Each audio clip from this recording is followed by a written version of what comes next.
Next complex sequence and series वाला chapter हम देखते हैं। उसमें सबसे पहले सीक्वेंस की डेफिनेशन है। रियल सीक्वेंस के बारे में तो आप जानते ही हैं कि सीक्वेंस क्या होता है। एक फंक्शन होता है जिसकी डोमेन जो सेट ऑफ नेचुरल नंबर होती है और जो रेंज है वो रियल नंबर्स का सबसेट होता है। लेकिन अब हम बात कर रहे हैं कॉम्प्लेक्स के अंदर, तो Zn से हम डिनोट किया करेंगे कॉम्प्लेक्स सीक्वेंस को। फंक्शन है ये सीक्वेंस भी जिसकी domain set of natural number है और रेंज क्या है, सबसेट है कॉम्प्लेक्स नंबर्स का। यानी ये एक ऐसा फंक्शन है जिसकी जो डोमेन है वो सेट ऑफ नेचुरल नंबर है और रेंज जो है वो सी का सबसेट हो सकती है। तो इस फंक्शन को हम क्या बोलते हैं, सीक्वेंस बोलते हैं। हम इसको डिनोट किया करेंगे Zn से। एग्जांपल जैसे मैंने लिखी है 1 प्लस आयोटा की पावर n, तो इस सीक्वेंस की जो टर्म्स होंगी वो कैसी होंगी, 1 प्लस आयोटा, जब n को 1 लिया, n को 2 लिया तो आयोटा स्क्वायर बन गया, आयोटा स्क्वायर -1 होता है तो 0 आ गया।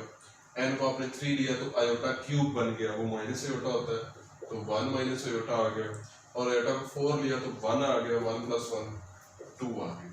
इस टाइप की टर्म है ये 1 माइनस आयोटा 2 अप टू 100। ये जो आपके पास है ये सीक्वेंस है, कॉम्प्लेक्स सीक्वेंस है, आयोटा मौजूद है, n की डिफरेंट वैल्यूज लगाएंगे तो आपको डिफरेंट टर्म्स मिलती जाएंगी।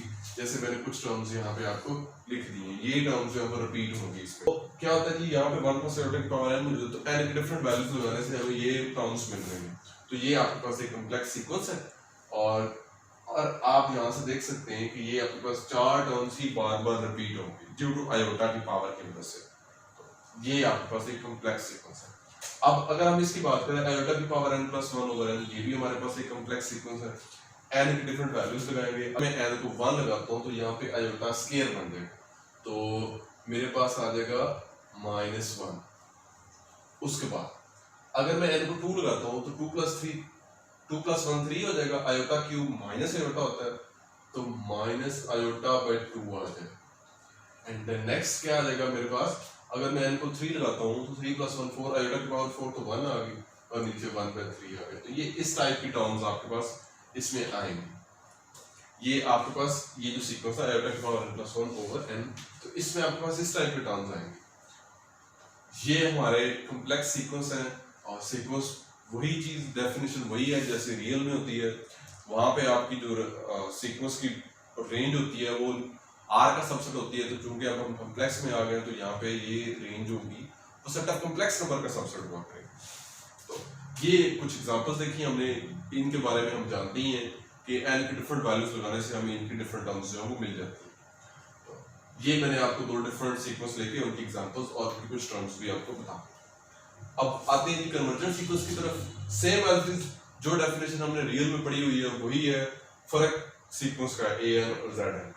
तो कन्वर्जेंट सीक्वेंस क्या है, if limit Zn n approaches to infinity Zn is equal to L आते हैं। अगर Zn n approaches to infinity, Zn की लिमिट हमारे पास क्या आ जाए, L आ जाए, तो इसका मतलब क्या है कि Zn जो है वो कन्वर्जेंट है और कन्वर्ज कर रही है L, यानी हम कहते हैं Zn अप्रोच कर रही है L।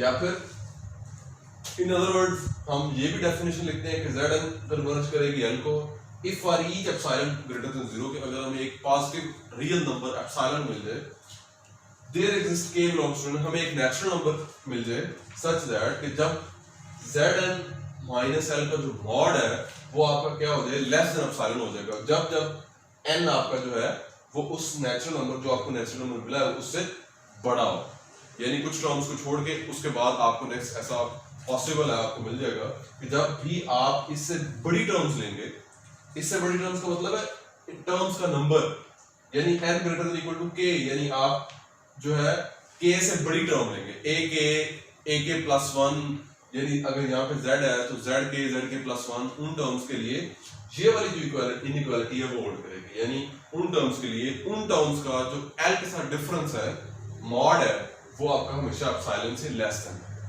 तो इसको हम बोलते हैं कन्वर्जेंट सीक्वेंस।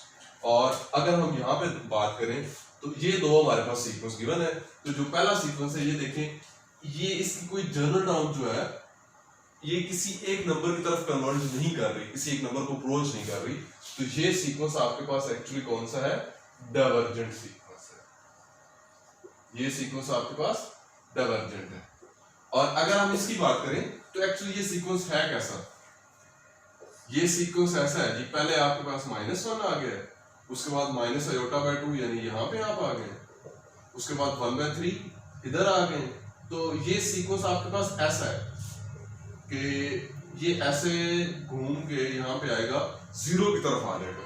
यानी मैंने फोर्थ टर्म लिखी, अगर मैं फोर्थ टर्म लिखता हूँ, n को 4 लगाऊंगा तो आयोटा आ जाएगा, और ओवर 4 आयोटा ओवर 4 यहाँ आ जाएगा, और वो बिल्कुल 0 के क्लोज होता जाएगा। तो ये सीक्वेंस आपके पास ऐसा है कि ये ऐसे टर्म्स घूमती घूमती किसकी तरफ अप्रोच करेंगी, 0 को अप्रोच करेंगी। तो ये सीक्वेंस आपका कन्वर्जेंट है, ये आपका कन्वर्जेंट सीक्वेंस है, और किसको कन्वर्ज कर रहा है, कन्वर्जेस टू 0। ये सीक्वेंस आपका कन्वर्जेंट भी है और 0 को कन्वर्ज भी कर रहा है।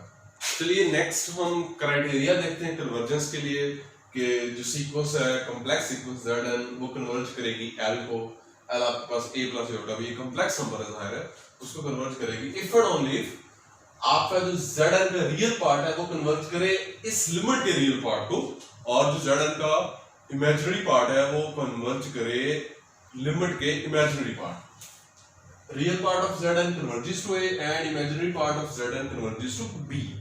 ये अगर होल्ड कर रहा तो फिर आपकी जो Zn है वो किसको कन्वर्ज कर रही है, L को। तो ये इफ एंड ओनली इफ के साथ रिजल्ट है। तो इसको हम एक एग्जांपल्स देखते हैं। तो ये है आपके पास Zn। अब हमने इसके रियल और इमेजिनरी पार्ट्स को अलग अलग करने हैं, तो हमें इसको पहले रैशनलाइज करना पड़ेगा, यानी नीचे से आयोटा को खत्म करना पड़ेगा।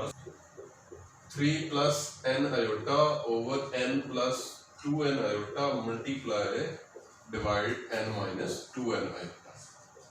तो ये आपके पास क्या बन जाएगा जी, 3n और उसके बाद माइनस 6n आयोटा आ जाएगा, प्लस n स्क्वायर आयोटा आ जाएगा, और उसके बाद माइनस 2n स्क्वायर और आयोटा स्क्वायर, और डिनोमिनेटर में आपके पास क्या आ जाएगा, n स्क्वायर और माइनस आयोटा स्क्वायर की वजह से प्लस हो जाएगा, प्लस 4n स्क्वायर। तो ये एक्चुअली आपके पास बन गया, नीचे तो 5n स्क्वायर बन गया, ऊपर रियल पार्ट आपके पास कौन सा बना, ये माइनस 2n स्क्वायर, ये प्लस 2n स्क्वायर हो गया, plus 3n, 2n square plus 3n over 5n square, और आयोटा वाला पार्ट आपके पास कौन सा है, n square minus 6n, n square minus 6n over 5n square into iota. ये आपके पास ये रियल पार्ट है और ये आपका इमेजिनरी पार्ट है। तो रियल पार्ट ऑफ Zn वो आपका किसके बराबर है, 2n square plus 3n over 5n square. तो ये किसको कन्वर्ट करता है, 2/5 को, क्योंकि जब आप limit n approaches to infinity लगाएंगे n स्क्वायर कैंसिल कर देंगे, तो ये आपके पास आ जाएगा। तो रियल पार्ट ऑफ Zn आपको कन्वर्ट कर रहा है 2/5 को, और इमेजिनरी पार्ट ऑफ Zn किसको कन्वर्ट करेगा जी, इमेजिनरी पार्ट ऑफ Zn आपका बराबर है n square minus 6n over 5n square. तो ये आपको कन्वर्ट करेगा 1/5। तो अल्टीमेटली ये जो सीक्वेंस है Zn according to this result, इसने किसको कन्वर्ट कर रहा है, Zn विल कन्वर्ज टू जो रियल पार्ट की लिमिट है प्लस आयोटा और जो इमेजिनरी पार्ट की लिमिट है, यानी आपका Zn कन्वर्ज कर रहा है 2/5 प्लस 1/5 आयोटा। तो ये कॉम्प्लेक्स सीक्वेंस की कन्वर्जेंस के लिए ये क्राइटेरिया भी हम यूज किया करेंगे। तो Zn आपका कन्वर्ज करेगा किसी कॉम्प्लेक्स नंबर को इफ एंड ओनली इफ अगर Zn का रियल पार्ट लिमिट के रियल पार्ट को कन्वर्ज करे, और Zn का इमेजिनरी पार्ट लिमिट के इमेजिनरी पार्ट को कन्वर्ज करे। और उसकी एग्जांपल हमने देखी, Zn को लिया ये सबसे पहले हमने, चूंकि इसको रियल और इमेजिनरी पार्ट्स में अलग अलग करना है, इसलिए नीचे से आयोटा को खत्म करना हमारे लिए जरूरी है। तो ये खत्म करके उसके बाद ये क्या बना, ये हमारा रियल पार्ट बन गया, ये इमेजिनरी पार्ट बन गया। तो रियल पार्ट ऑफ Zn की लिमिट आप बड़ी आसानी से देख सकते हैं, n स्क्वायर कॉमन ले लें, नीचे से ऊपर से कैंसिल कर दें, 2/5 आपके पास आएगा जब limit n approaches to infinity लगाएं। और इमेजिनरी पार्ट ऑफ Zn आपके पास क्या आएगा, इसी तरह n स्क्वायर कॉमन ले लें, 1/5 आ जाएगा। तो फिर Zn किसको कन्वर्ट करेगा, इसी रूल के according a plus iota b को, यानी ये आपका a है, ये b है, तो 2/5 प्लस 1/5 आयोटा। तो ये आपके पास Zn की लिमिट आ गई। ये क्या है, 2/5 प्लस 1/5 आयोटा। तो Zn आपका किसको कन्वर्ट कर रहा है, 2/5 प्लस 1/5 आयोटा। नेक्स्ट हमारे पास सीरीज है, कॉम्प्लेक्स सीरीज की बेसिकली हम यहाँ पे बात करेंगे। तो सीरीज की जो प्रॉपर डेफिनेशन है मैं उसमें नहीं जाऊंगा, आपको पता ही है, रियल एनालिसिस के अंदर आपने उसको डिटेल से देख लिया। और सीरीज कब कन्वर्ट करती है, जब सीक्वेंस ऑफ पार्शियल सम जो है वो कन्वर्ट करती है, जो आपके पास पहले सीक्वेंस होता है। तो कुछ एग्जांपल्स हैं वो हम देखते हैं। एग्जांपल से पहले मैं आपको रिजल्ट्स बताना चाह रहा हूँ कि तो नेसेसरी कंडीशन है कन्वर्जेंस के लिए कि अगर सीरीज आपकी कन्वर्ज करती है तो फिर उसकी जो लिमिट है वो नेसेसरली क्या होती है, जीरो होती है। तो हम इसको दूसरी तरह भी देख सकते हैं, डाइवर्जेंस क्राइटेरिया के तौर पे भी। वो कैसे बनाएंगे कि अगर लिमिट जीरो नहीं आएगी तो सीरीज आपकी डाइवर्जेंट होगी। तो उसके लिए मैंने दो एग्जांपल्स लिखी हैं कॉम्प्लेक्स सीरीज की। तो आइए अब हम इनको देखते हैं। तो हमने क्या करना है, बेसिकली हमने देखना है कि ये किस टाइप की सीरीज है और फिर डिटरमिन करेंगे क्या ये कन्वर्जेंट है या डाइवर्जेंट है। तो हमने बेसिकली इसकी लिमिट निकाली।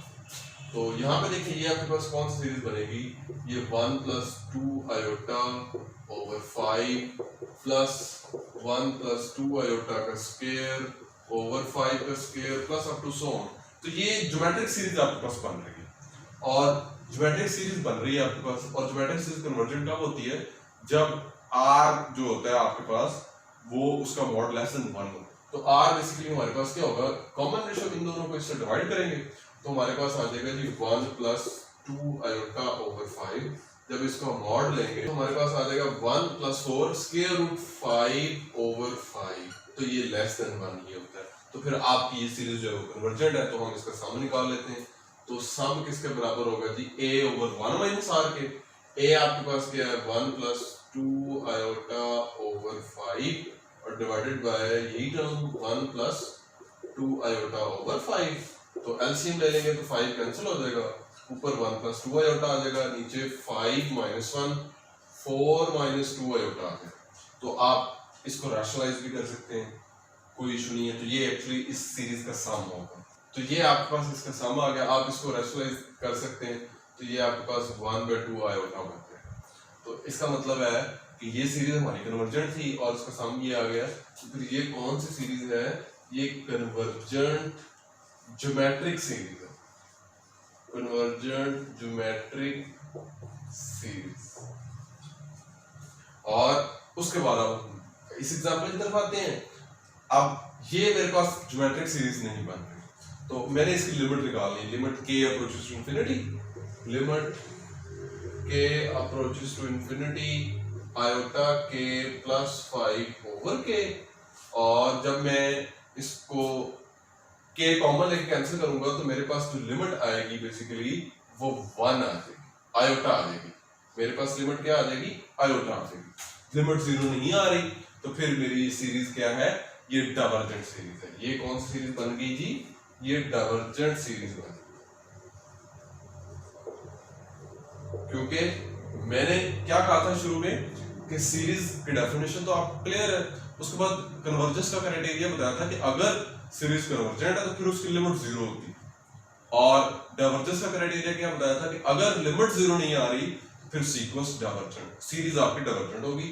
तो ये एक कन्वर्जेंट ज्योमेट्रिक सीरीज की एग्जांपल थी। कन्वर्जेंट हमें कैसे पता चला, हमने चूंकि ये ज्योमेट्रिक सीरीज तो हमने कॉमन रेशियो निकालनी होती है। अगर कॉमन रेशियो का मॉड लेस देन 1 हो तो फिर वो सीरीज जो ज्योमेट्रिक सीरीज है वो हमारी कन्वर्जेंट होती है। तो यहाँ पे वो लेस देन 1 ही आ रहा था तो वो ज्योमेट्रिक थी और कन्वर्जेंट भी है। और फिर हमने इसका सम भी निकाला, वो 1/2 पाई होता है। उसके बाद हमने इस सीरीज की बात की तो इसकी मैंने लिमिट निकाली। तो चूंकि ये ज्योमेट्रिक नहीं सीरीज, ज्योमेट्रिक सीरीज तो नहीं थी, इसलिए मैं इस तरफ नहीं गया। तो मैंने डायरेक्ट इसकी लिमिट निकालने की कोशिश की। जब मैंने लिमिट निकाली तो मेरे पास आयोटा लिमिट आ रही है। इसका मतलब है लिमिट तो 0 नहीं आ रही। अगर लिमिट 0 नहीं आ रही तो फिर सीरीज क्या होती है, डाइवर्जेंट है। तो फिर ये मेरी सीरीज क्या बन गई है, डाइवर्जेंट सीरीज बन गई। देखिए एब्सोल्यूट कन्वर्जेंस, ये टॉपिक भी आप रियल एनालिसिस के अंदर डिटेल से डिस्कस कर चुके होंगे। मैं इसका थोड़ा ओवरव्यू दूंगा और साथ में आपको डेफिनेशन बताऊंगा और साथ में एक एग्जांपल बताऊंगा। एब्सोल्यूट कन्वर्जेंस क्या है कि सीरीज जो है k from 1 to infinity z के, ये एब्सोल्युटली कन्वर्जेंट होगी अगर सीरीज का मॉड भी कन्वर्जेंट होगा। यानी आपने क्या करना है, तमाम टर्म्स का मॉडुलस लेना। अगर वो जो सीरीज बन रही है अगर वो भी आपके पास कन्वर्जेंट है तो फिर जो सीरीज आपकी ओरिजिनल सीरीज है वो एब्सोल्युटली कन्वर्जेंट है। और कंडीशनली कन्वर्जेंट क्या है कि अगर सीरीज कन्वर्ज करती है लेकिन उसका मॉड जो है वो डाइवर्ज कर दे तो फिर वो वाली जो सीरीज जेड के होगी हमारे पास वो कौन सी होगी, कंडीशनली कन्वर्जेंट सीरीज होगी। अगर सीरीज का मॉड यानी सीरीज की तमाम टर्म्स का जो मॉडुलस है वो अगर कन्वर्ज कर रहा है तो फिर सीरीज हम कहेंगे एब्सोल्युटली कन्वर्जेंस। और अगर सीरीज की खुद तो सीरीज कन्वर्जेंट है लेकिन अगर हम उसका मॉडुलस लेते हैं तो फिर वो सीरीज कन्वर्जेंट नहीं रहती, वो डाइवर्जेंट बन जाती है। तो फिर वो जो ओरिजिनल सीरीज Zn है या Zk जिसको मैंने लिखा हुआ है k from 1 to infinity summation, तो ये मेरे पास कौन सी सीरीज होगी, कंडीशनली कन्वर्जेंट सीरीज होगी। तो अब मैं एग्जांपल एक आपके सामने मैंने लिखी है, summation k from 1 to infinity iota की power k over k square. अगर मैं इसका मॉड लेता हूं, summation k from 1 to infinity iota की power k over k square का मैं अगर मॉड लेता हूं तो ये मेरे पास क्या बन जाएगा, summation k from 1 to infinity 1 over k square. तो ये मेरे पास p सीरीज बन गई। रियल के अंदर आप इससे वाकिफ हैं। तो ये आपके पास कन्वर्जेंट कब होती है, जब p ग्रेटर देन 1 होता है और डाइवर्टेड होती है p less than equal to 1। तो यहाँ पे आपकी जो पावर है वो कितनी है, 2 है, तो ग्रेटर देन 1 है, तो ये कन्वर्जेंट है। ये तो आपके पास कन्वर्जेंट है। तो फिर ये जो सीरीज है ये एब्सोल्युटली कन्वर्जेंट सीरीज आपकी क्या है, एब्सोल्युटली कन्वर्जेंट। नेक्स्ट है हमारे पास टॉपिक पावर सीरीज। अच्छा, इससे पहले हमारे पास सीरीज की कन्वर्जेंस के लिए कुछ टेस्ट हैं, तो वो मैंने नहीं लिखे, वो आप उनके बारे में बड़ी तरह से जानते हैं, रूट टेस्ट और रेशो टेस्ट में। तो नेक्स्ट हमारे पास पावर सीरीज है। An infinite series of the form, एक इनफिनिट सीरीज इस फॉर्म की, summation k from 0 to infinity a k z minus z0 की पावर k। तो अगर आप इसको एक्सपेंड करेंगे तो क्या आएगा, a0 plus a1 z minus z0 plus a2 z minus z0 का square plus up to so on. तो इस टाइप की जो सीरीज होगी हम उसको क्या बोला करेंगे, हम उसको पावर सीरीज बोला करेंगे। और ये जो कोएफिशिएंट्स हैं a1 a2 ak, ये हमारे कॉम्प्लेक्स कोएफिशिएंट्स होंगे। और ये जो सीरीज मैंने लिखी है पावर सीरीज, ये एक्चुअली आप कह सकते हैं कि ये पावर सीरीज जो है वो सेंटर्ड है एट z0, यानी z माइनस जो भी यहाँ पे पॉइंट आएगा वो उस पावर सीरीज का सेंटर हुआ करेगा। तो पावर सीरीज का सेंटर z माइनस ये जो आपके पास पॉइंट हुआ करेगा वो उस पावर सीरीज का सेंटर हुआ करेगा। तो हम कहेंगे कि ये जो पावर सीरीज है ये सेंटर्ड एट z0 है। ये जो मैंने एक्सप्रेशन लिखा हुआ है ये पावर सीरीज तो है और ये सेंटर्ड एट z0। तो उसके बाद हमारे पास सर्कल ऑफ कन्वर्जेंस है। अच्छा, जिस तरह से रियल रेसिस के अंदर हमारे पास इंटरवल ऑफ कन्वर्जेंस था और रेडियस ऑफ कन्वर्जेंस था, तो यहाँ पे चूंकि वहां पे इंटरवल होता है कन्वर्जेंस का, तो अब यहाँ पे वो क्या हो जाएगा, वो सर्कल बन जाएगा कॉम्प्लेक्स के अंदर। तो एनालॉग है उसी कॉन्सेप्ट का, तो सेम वही कॉन्सेप्ट है आपके पास। तो अगर आपका रेडियस जो है सर्कल का, उस सर्कल ऑफ कन्वर्जेंस का रेडियस 0 है, तो फिर जो आपकी पावर सीरीज है, गिवन पावर सीरीज, वो कन्वर्ट करेगी सिर्फ z is equal to z0। अगर रेडियस 0 है तो सिर्फ सेंटर पे कन्वर्ज करेंगे। अगर रेडियस आपके पास कोई फाइनाइट पॉजिटिव नंबर आ रहा है, अच्छा रेडियस आना ही पॉजिटिव है, रेडियस आपका आना ही पॉजिटिव है क्योंकि रेडियस जो है वो तो लेंथ है, वो पॉजिटिव ही आना है। तो r अगर आपके पास कोई फाइनाइट पॉजिटिव नंबर है जो तो फिर इसका मतलब है सीरीज जो आपकी पावर सीरीज को कन्वर्ज करेगी at all interior points of this circle z minus z0 is equal to r। इस सर्कल के तमाम इंटीरियर पॉइंट्स के ऊपर जो आपकी पावर सीरीज है वो कन्वर्ज करेगी। और थर्ड में देखें, अगर आपका रेडियस आ जाता है इन्फिनिट, तो फिर जो आपकी सीरीज है वो तमाम वैल्यूज के लिए कन्वर्ज करेगी। अगर रेडियस क्या है, इन्फिनिट है, फिर तमाम वैल्यूज के लिए कन्वर्ज करेगी। अब इस सर्कल ऑफ कन्वर्जेंस और रेडियस ऑफ कन्वर्जेंस की हम एग्जांपल्स जो है वो मजीद देखेंगे आगे। नेक्स्ट, सर्कल और रेडियस ऑफ कन्वर्जेंस की एग्जांपल्स पहले रेशो टेस्ट के अकॉर्डिंग हमारे पास रेडियस के लिए कुछ सीखने के लिए मिलेगा कि अगर limit n approaches to infinity an plus 1 over an का मॉड है वो आपके पास क्या आ जाता है, कैपिटल L बराबर है, जो जीरो नहीं है, नॉन जीरो नंबर को आ जाता है पॉजिटिव, तो फिर आपका रेडियस क्या होगा, 1 होगा। और अगर ये लिमिट 0 आ जाती है तो रेडियस क्या हो जाएगा, इन्फिनिट हो जाएगा। अगर लिमिट इन्फिनिट आ जाती है तो रेडियस क्या हो जाएगा, 0 हो जाएगा। ये आपने याद रखना है जब आप रेडियस ऑफ कन्वर्जेंस निकालेंगे यूजिंग रेशियो टेस्ट। तो रेशियो टेस्ट से हम रेडियस ऑफ कन्वर्जेंस निकालेंगे। यहाँ पे हमने मॉडुलस लिया हुआ है, तो मॉड वैल्यूज दी हुई है। और एक और बात कि आप यहां से देख लें कि एक्चुअली जो आपका रेडियस ऑफ कन्वर्जेंस है ना किसी भी पावर सीरीज का, वो डिपेंड करता है सिर्फ उसके कोएफिशिएंट्स के ऊपर, यानी जो ए के जो आपके कोएफिशिएंट्स हैं उनके ऊपर डिपेंड करता है। तो ये 3 क्राइटेरियाज हैं। तो अब इसको यूज करेंगे हम अपनी एग्जांपल में। तो अब ये आपके पास एक एग्जांपल है, और हम भी ये भी देख चुके हैं कि जो हमारी पावर सीरीज है उसका जो रेडियस है वो डिपेंड करेगा किसके ऊपर, कोएफिशिएंट्स के ऊपर। तो यहाँ से कोएफिशिएंट्स आपके पास यही मिलते हैं।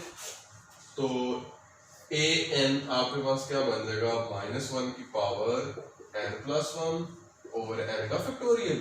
और अगर मैं ए एन प्लस 1 लिखूं तो वो बनेगा -1 की पावर n+2 ओवर n+1 का फैक्टोरियल।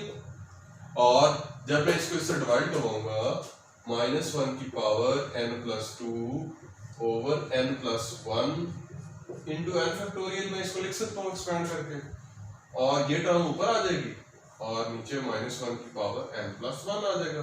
तो जस्ट रह क्या जाएगा, ऊपर हमारे पास -1 रह जाएगा और नीचे n फैक्टोरियल रह जाएगा। और चूंकि इसका मॉड है तो जब लिमिट लगाएंगे हम, limit n approaches to infinity लगाएंगे -1 ओवर n फैक्टोरियल के मॉड के ऊपर, तो क्या आ जाएगी, 0 आ जाएगी। तो लिमिट 0 आ गई, यानी आपका रेडियस क्या है, इनफिनिट है। तो ये आपके पास इस पावर सीरीज का जो रेडियस ऑफ कन्वर्जेंट है वो क्या है, इनफिनिट है।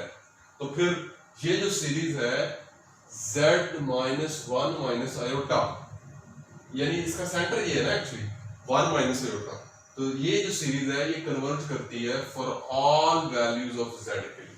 चलिए कुछ मजीद एग्जांपल्स देखते हैं सर्कल ऑफ कन्वर्जेंस की। तो ये एग्जांपल है आपके पास, यहाँ से आपके पास देखें, क्योंकि पावर में k मौजूद है तो हम रूट टेस्ट यहाँ पे लगाएंगे इस सर्कल ऑफ कन्वर्जेंस के लिए। तो क्या होगा जी, limit n approaches to infinity a k की पावर 1 ओवर k। तो जब पावर लेंगे 1 ओवर k तो k कैंसिल हो जाएगा, तो limit k approaches to infinity आपके पास आ जाएगा 6k plus 1 over 2k plus 5, तो ये आपके पास 3 आ जाएगा। तो फिर ये लिमिट आपकी आई। तो इसका मतलब है आपका रेडियस क्या हो गया, फिर रेडियस आपका हो गया 1/3 सर्कल का। तो सर्कल जो पावर सीरीज है वो z-2 आयोटा है, तो ये कन्वर्ज करेगी z-2 आयोटा का मॉड लेस देन 1/3। नेक्स्ट देखिए, summation n from 0 to infinity z की power n over n factorial. अगर आपको याद हो तो ये आपके पास कौन सी सीरीज है, ये एक्चुअली आपके पास e⁻z की सीरीज है। तो चलिए जी यहाँ से देखिए, an आपके पास क्या है 1 ओवर n फैक्टोरियल, तो an+1 आपके पास क्या आ जाएगा जी 1 ओवर n+1 का फैक्टोरियल। और r आपका, अब आप इसकी लिमिट कैलकुलेट करें, limit n approaches to infinity using ratio test, तो 1 over n+1 factorial into n factorial आ जाएगा। तो यहाँ से n फैक्टोरियल, इसको n+1 इंटू n फैक्टोरियल, तो यहाँ से 1 ओवर n+1 आ जाएगा। लिमिट लगाएंगे तो 0 आ जाएगा।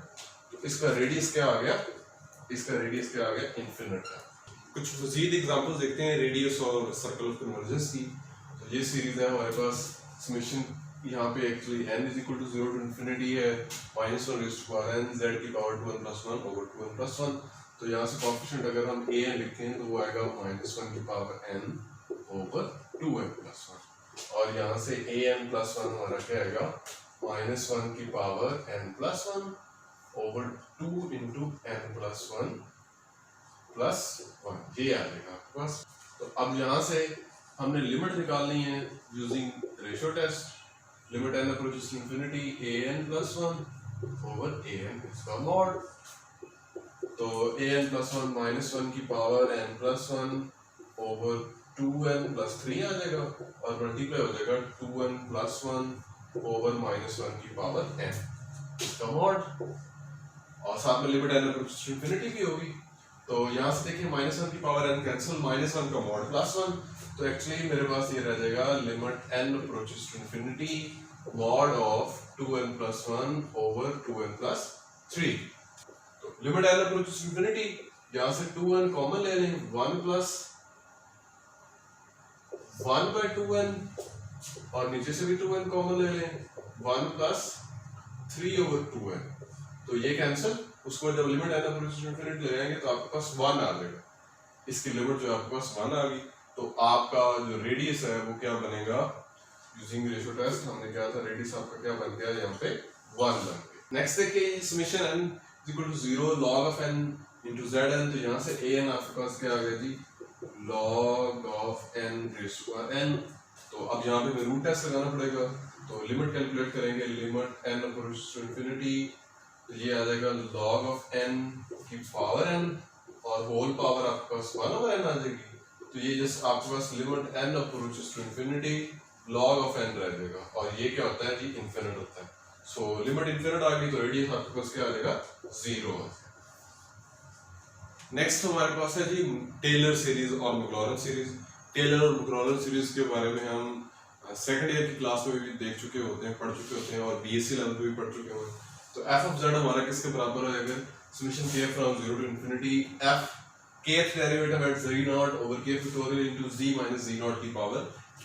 ये जो आपका स्पेशल एक पावर सीरीज है, इसको हम क्या बोलते हैं, इसको हम टेलर सीरीज बोलते हैं, सेंटर्ड एट z0। ये आपके पास कौन सी सीरीज है, टेलर सीरीज है। अगर आपको याद हो तो सेकंड ईयर में भी ये सीरीज आपकी मौजूद है और बीएससी में भी ये सीरीज मौजूद है। तो ये आपकी एक स्पेशल टाइप की पावर सीरीज है, सेंटर्ड एट z0, तो ये आपकी टेलर सीरीज होगी। और अगर z0 आपका 0 हो जाए तो फिर ये सीरीज की फॉर्म ये बन जाएगी f ऑफ z बराबर summation k from 0 to infinity kth derivative at 0 over k factorial into z की पावर k। अगर ये आपका z0 0 है तो फिर ये जो आपकी सीरीज है वो कौन सी है, फिर ये मैक्लॉरेन सीरीज है। वो टेलर सीरीज है, z इज इक्वल, उसका सेंटर जो है वो z0 है उस पावर सीरीज का। अगर वो सेंटर जो है वो z0 is equal to 0 consider किया जाए तो फिर जो पावर सीरीज उसी से बनती है वो हमारी एक स्पेशल सीरीज बन जाती है, वो मैक्लॉरेन सीरीज होती है। ये आपकी मैक्लॉरेन सीरीज है, और ये भी आपने सेकंड ईयर के अंदर पढ़ी हुई है, e की पावर z की सीरीज, साइन की सीरीज, कॉस की सीरीज और लॉग की सीरीज और डिफरेंट सीरीज आपको मैक्लॉरेन सीरीज याद है, और आप इजीली फाइंड भी कर सकते हैं अगर आप फाइंड करना चाहें। तो ये आपका कॉम्प्लेक्स सीरीज का चैप्टर है जिसमें आपका मेन फोकस जो है वो ज्यादातर रहा है सर्कल ऑफ कन्वर्जेंस और रेडियस ऑफ कन्वर्जेंस निकालने पे। अब एक छोटा सा नोट है इस चैप्टर में, और नेक्स्ट जो है जो लॉरेंट सीरीज होगी उसको मैं सिंगुलैरिटीज के साथ डिस्कस करूंगा अलग चैप्टर में, अलग लेक्चर में। तो नोट किया जी, an analytic function can be represented by a power series, कि एक एनालिटिक फंक्शन जो होता है हम उसको पावर सीरीज से रिप्रेजेंट कर सकते हैं। अगर फंक्शन एनालिटिक है तो हम उसकी पावर सीरीज बना सकते हैं। तो आप यहां से ये बात डिस्कस कर सकते हैं कि अगर फंक्शन एंटायर है, अगर आपका एंटायर फंक्शन है फिर उसकी पावर सीरीज बन जाएगी और वो तमाम z की तमाम वैल्यूज के लिए वैलिड होगी, यानी उसकी पावर सीरीज जो है वो z की तमाम वैल्यूज के लिए कन्वर्ट करेगी। कि अगर आपका f एंटायर है तो कुछ एमसीक्यूज आप यहां से डायरेक्ट हल कर सकते हैं। अगर आपका f एंटायर फंक्शन है तो फिर क्या होगा, फिर f की जो पावर सीरीज बनेगी, power series of f converges for all values of z, converges for all z। क्या होगा जी, अगर फंक्शन आपका एंटायर है यानी वो पूरे कॉम्प्लेक्स प्लेन के ऊपर एनालिटिक है, तो ये नोड क्या कह रहा है, एक्चुअली तो ये थ्योरम स्टेटमेंट है, तो ये क्या कह रहा है कि आपका अगर फंक्शन एनालिटिक है तो आप उसको एक पावर सीरीज से रिप्रेजेंट कर सकते हैं। और चूंकि फंक्शन एंटायर है तो एंटायर फंक्शन को एनालिटिक होने की वजह से आप पावर सीरीज से रिप्रेजेंट कर सकते हैं।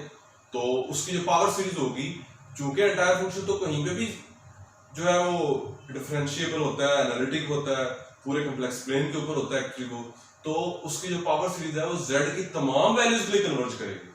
सो आपके पास अगर क्वेश्चन आ जाए जी रेडियस ऑफ कन्वर्जेंस निकाले, साइन हाइपरबोलिक z का, कॉस हाइपरबोलिक z आ जाता है, e की पावर z आ जाता है, e की पावर z की मैं आपको एग्जांपल करवा भी चुका हूं सॉल्व, साइन z आ जाता है, कॉस z आ जाता है, और आपके पास पोलिनोमियल्स आ जाते हैं p ऑफ z। इन सब चूंकि ये सब एंटायर फंक्शंस है तो इन सब का जो रेडियस ऑफ कन्वर्जेंस होगा वो क्या होगा, इनफिनिट होगा। इन सब का रेडियस ऑफ कन्वर्जेंस क्या होगा आपके पास, इनफिनिट होगा।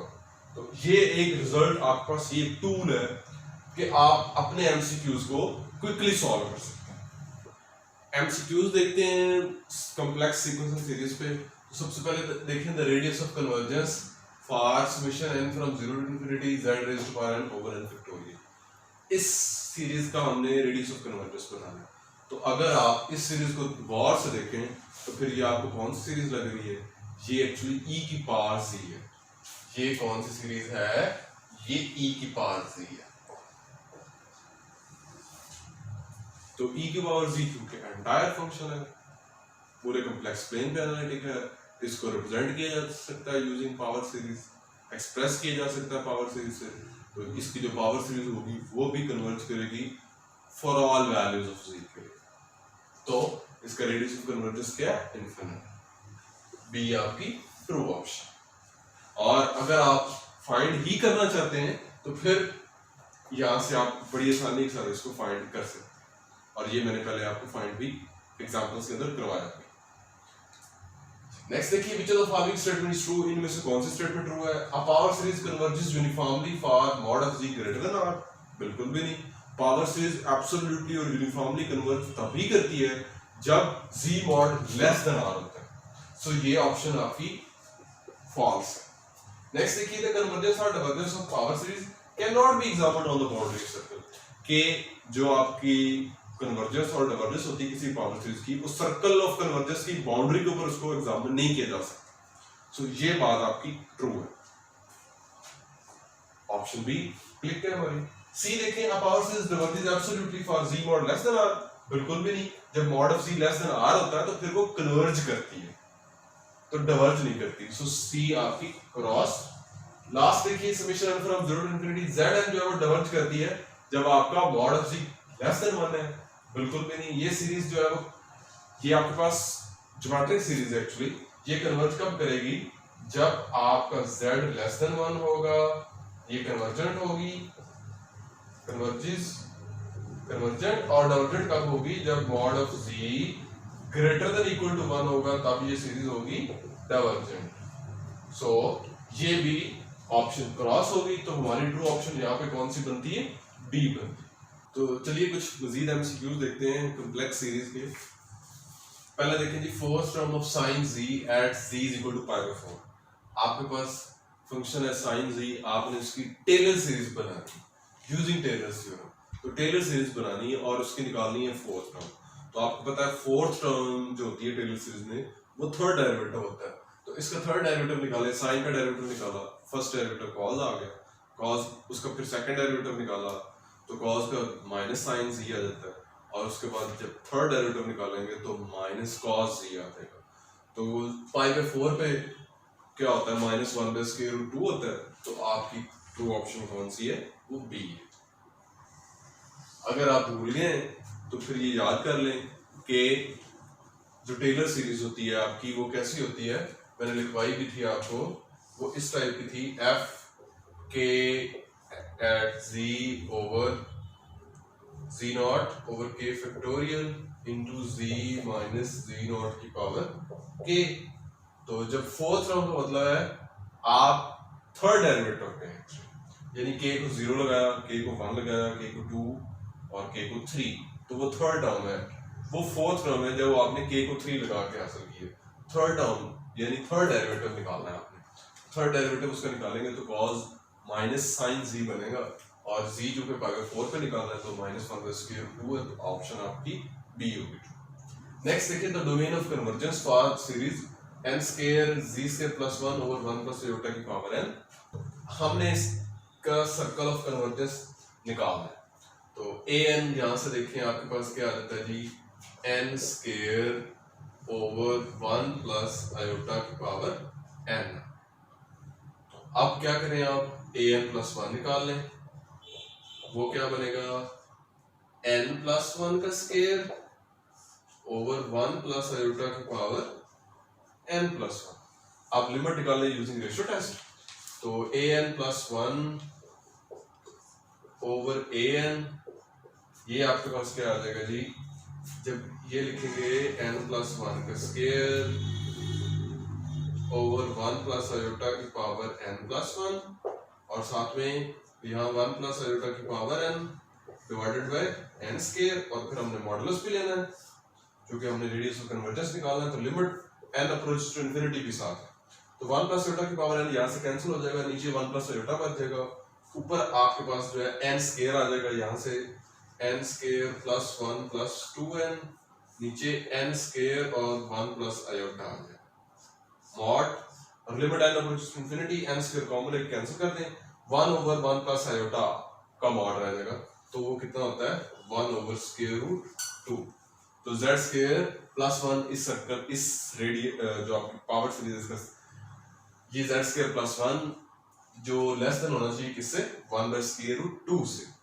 तो d आपकी ट्रू ऑप्शन है नेक्स्ट देखिए ये सीरीज z की power 4n over 4n plus 1 is divergent कब होगी डाइवर्जेंट तो ये हमने देखना है जी यहाँ पे आपके पास जो an है वो क्या है 1 ओवर 4n प्लस 1 तो यहाँ से an प्लस 1 निकालेंगे तो 1 ओवर 4n प्लस 5 और रेशो टेस्ट ही लगाना है आपने इसको इससे डिवाइड करेंगे तो 4n प्लस 1 ऊपर आ जाएगा और नीचे आ जाएगा 4n प्लस 5 और जब लिमिट लगाएंगे आप limit n approach to infinity इसके ऊपर तो आपके पास आंसर 1 आ जाएगा इसका आंसर क्या आ जाएगा 1 आ जाएगा तो रेडियस ऑफ कन्वर्जेंस 1 है यानी प्लस माइनस 1 पे भी डाइवर्जेंट है और प्लस माइनस आयोटा पे भी डाइवर्जेंट है तो बोथ a एंड b इस पे वो कन्वर्जन होगी बोथ a एंड b आपकी ट्रू ऑप्शन